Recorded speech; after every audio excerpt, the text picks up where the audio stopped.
بسم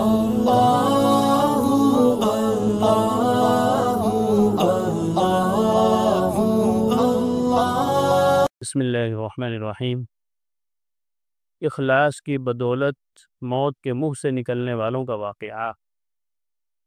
یہ مضمون بیان ہو رہا ہے کہ اخلاص یعنی اپنی نیت کو صحیح کرنا ہر نیک عمل کے لیے ضروری ہے۔ اسی تعلق سے مشہور واقعہ ہے 3 لوگوں کا، یہ جو ایک غار میں پھنس گئے تھے، پھر ہر ایک نے اپنی زندگی کا ایک ایسا واقعہ یاد کیا کہ جو انہوں نے خالص اللہ کی رضا کے لیے کیا تھا، اور اس کے واسطے سے اللہ سے دعا کی تو اللہ تعالیٰ نے ان کو موت کے منہ سے نکال دیا۔ چنانچہ روایت ہے حضرت عبداللہ ابن عمر رضی اللہ عنہما سے کہ میں نے نبی اکرم صلی اللہ علیہ وسلم کی زبان مبارک سے فرماتے ہوئے سنا، تم سے پہلے کسی امت کے 3 آدمی سفر پر روانہ ہوئے، اور راستے میں رات گزارنے کے لیے ان کو ایک غار ملا، وہ اس کے اندر داخل ہو کر سو گئے۔ اتفاق سے پہاڑ کی ایک چٹان پھسلی اور غار کے منہ پر آ گئی، جس سے غار کا راستہ بالکل بند ہو گیا۔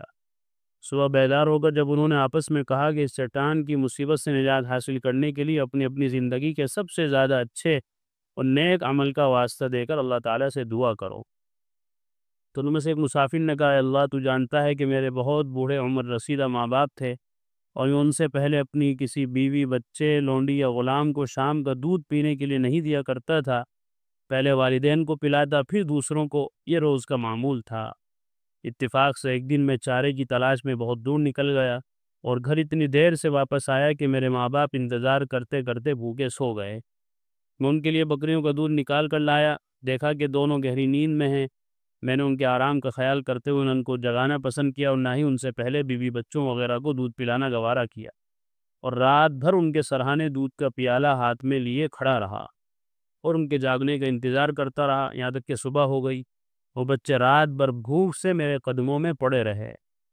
بہرحال جب وہ بیدار ہو گئے اور انہوں نے اپنے حصے کا دودھ پی لیا، پھر ہم سب نے پیا۔ اللہم ان کنت فعلت ذلک ابتغاء وجہک ففرج عنا ما نحن فیہ، اے اللہ اگر میرے ماں باپ کا یہ احترام اور خدمت تیری رضا کے لیے کی ہو تو اس نیک عمل کے واسطے سے ہم سب کو اس چٹان کی مصیبت سے نجات دے۔ اس دعا کے بعد وہ چٹان تھوڑی سی ہٹ گئی، مگر اس سے وہ نکل نہیں سکتے تھے۔ دوسرے مسافر نے کہا، اللہ تو جانتا ہے کہ میرے چچا کی ایک لڑکی تھی جو مجھے سب سے زیادہ محبوب تھی، میں نے اس کو اپنی ہوس کا شکار بنانے کے لیے کافی کوشش کی، مگر اس نے صاف انکار کر دیا۔ اتفاق سے ایک موقع پر وہ خاندان کے ساتھ شدید ترین قحط میں مبتلا ہو گئی۔ فقر و فاقے سے مجبور ہو کر وہ میرے پاس مدد مانگنے آئی تو میں نے اسے 120 دینار اس شرط پر دیے کہ وہ مجھے تنہائی میں اپنے نفس پر قدرت دے۔ مجبوراً وہ اس پر آمادہ ہو گئی۔ جب میں نے اس پر قابو پا لیا، جب میں اس کی دونوں ٹانگوں کے درمیان بیٹھ گیا تو اس نے بڑی عاجزی سے کہا، اتق اللہ ولا تفض الخاتم الا بحقہ، اے اللہ کے بندے اپنے پروردگار سے ڈر، حق کے بغیر اس مہر کو مت توڑ۔ اے اللہ میں تیرے خوف سے فوراً ہٹ گیا، حالانکہ مجھے سے بے انتہا محبت تھی، یہ قابو بھی پا چکا تھا، جو چاہتا کرتا، اور وہ سونے کے سکے جو میں نے اس کو دیے تھے اسی کے بعد چھوڑ دیے۔ اے خدا اگر میں نے کام صرف تیری رضا کے لیے کیا ہو تو اس مصیبت کو جس میں ہم گرفتار ہیں دور کرتے۔ اس دعا کے بعد چٹان اور تھوڑی سی ہٹ گئی، مگر پھر بھی وہ غار سے نہیں نکل سکتے تھے۔ تیسرے مسافر نے کہا، اللہ تو جانتا ہے کہ میں نے ایک بار چند مزدوروں سے کام کرایا اور کام ختم ہونے کے بعد میں نے ان سب کی اجرت بھی دے دی۔ ایک مزدور نے کسی وجہ سے اجرت نہیں لی اور چلا گیا تو میں نے اس کی مزدوری کی رقم کو کاروبار میں لگا دیا، یہاں تک کہ وہ رقم بڑھتے بڑھتے بہت زیادہ مال بن گیا۔ ایک روز وہ مزدور آیا اور اس نے کہا، اللہ کے بندے میری اجرت مجھے دے دے۔ میں نے کہا، یہ اونٹ، گائیں، بکریاں، لونڈی، غلام سب تیری اجرت کی پیداوار ہیں، آؤ اور شوق سے لے جاؤ۔ مزدور نے کہا، اللہ کے بندے میرے ساتھ مذاق نہ کرو۔ میں نے کہا، میں تمہارے ساتھ کچھ بھی مذاق نہیں کر رہا ہوں، یہ تمام چیزیں در حقیقت تمہاری اجرت کا نتیجہ ہے۔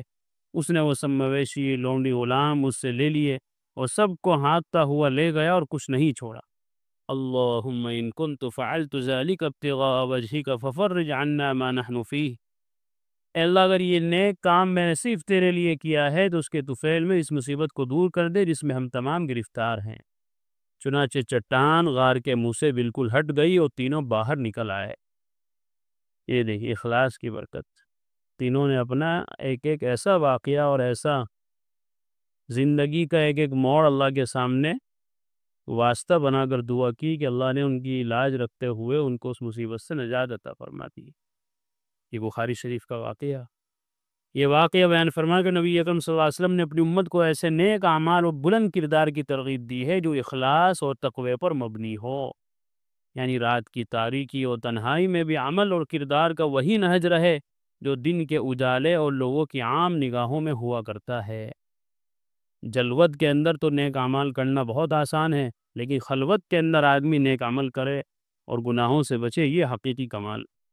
اور قرآن کریم نے اسے بڑا کمال بتایا، وَأَمَّا مَنْ خَافَ مَقَامَ رَبِّهِ وَنَهَى النَّفْسَ عَنِ الْهَوَىٰ فَإِنَّ الْجَنَّةَ هِيَ الْمَأْوَىٰ، اور وہ شخص جو اپنے رب کے سامنے کھڑے ہونے سے ڈر گیا اور برائی سے محفوظ رہا تو جنت اس کا ٹھکانہ ہو۔ دیکھیے اس واقعے کے اندر وہ نوجوان ایک بد کرداری کا ارادہ کر چکا تھا اور تنہائی بھی تھی، اور جس کے ساتھ وہ بد کرداری کرنے والا تھا وہ بھی تیار تھی، لیکن اس نے ایک ایسا جملہ اس کو یاد دلا دیا، اللہ کا ڈر اور خوف، جس کی وجہ سے وہ اپنے اس برے ارادے سے بچ گیا۔ تو اللہ نے اس کی لاج رکھتے ہوئے اس کے اس عمل کو ایسا پسند کیا کہ اس کی برکت سے ان کے غار کے اوپر جو چٹان آ گری تھی، اللہ نے اس کو وہاں سے ہٹا دیا۔ کوئی بھی عبادت اور عمل انجام پاتے ہوئے بندے کا اللہ تعالیٰ سے گہرا تعلق ہونا چاہیے جو غیر کی شرکت سے بالکل پاک اور منزہ ہو۔ جب کسی کام کا محرک محض نیک جذبہ اور اللہ کی رضا ہو تو سمجھ لینا چاہیے کہ اس کی بنیاد میں اخلاص کا پانی شامل ہے، جو بہت جلد ایک معمولی تحریک کو تناور درخت کی شکل میں تبدیل کر دیتا ہے۔ ہر انسان کو اپنے اعمال کا محاسبہ کرنا چاہیے کہ اخلاص کی کتنی قوت ان میں شامل ہے۔ کہیں ایسا نہ ہو کہ نام و نمود اور ریاکاری کی جڑیں آہستہ آہستہ ہماری زندگیوں میں مضبوط ہو جائیں اور ان کی نحوست نماز، روزہ اور دوسری عبادتوں کو بے جان اور کھوکھلی بنا دے۔ یہی اخلاص کا نتیجہ بھی ہے کہ آدمی کوئی بھی عمل یہ کرے، نیکی کا ہو یا برائی سے بچنے کا ہو، تو اس بات کا استحضار رکھے کہ اللہ تعالیٰ مجھے دیکھ رہے ہیں۔ اسی کو حدیث احسان، حدیث جبرائیل میں بیان کیا، ان تعبد اللہ کأنک تراہ، اللہ کی عبادت ایسے کرو جیسا کہ تم اللہ کو دیکھ رہے ہو۔ لیکن یہ مقام تو بہت اونچا ہے، یہ استحضار پیدا کرنا تو بہت مشکل ہے، اس لیے آگے ایک گنجائش اور رکھی کہ اگر ایسا نہیں کر سکتے کہ تم اللہ کو دیکھ رہے ہو تو اتنا تو سوچو ہی ضرور، اس بات کا تو یقین ہی رکھو کہ اللہ تو ہمیں دیکھ ہی رہا۔ جب یہ ذہن میں رہے گا کہ اللہ ہمیں دیکھ رہا ہے تو نیکی کرنا بھی آسان، گناہوں سے بچنا بھی آسان، اور یہی اخلاص کی جڑ ہے، بنیاد ہے۔ اللہ تعالی ہم سب کو اخلاص کی دولت سے مالا مال فرمان۔ وآخر دعوانا الحمدللہ۔ قرآن کریم میں اللہ تعالیٰ فرماتے ہیں، الا بذکر اللہ تطمئن القلوب، کہ سن لو، اچھے سے سمجھ لو، اللہ تعالیٰ کے ذکر ہی سے دلوں کو اطمینان نصیب ہوتا ہے۔ یعنی اللہ تعالیٰ کے جو انعامات و احسانات و اس کی نوازشیں ہم پر ہیں، اگر ہم ان کو یاد کریں گے تو ہمارے بے قرار دل کو قرار آ جائے گا، سکون مل جائے گا۔ اگر ہم چاہتے ہیں کہ ہمارے دلوں میں سکون آئے، اطمینان نصیب ہو، تو اس کا ایک واحد علاج اور ایک بہترین دوا یہ ہے کہ ہم فوراً اللہ کے ذکر میں مشغول ہو جائیں۔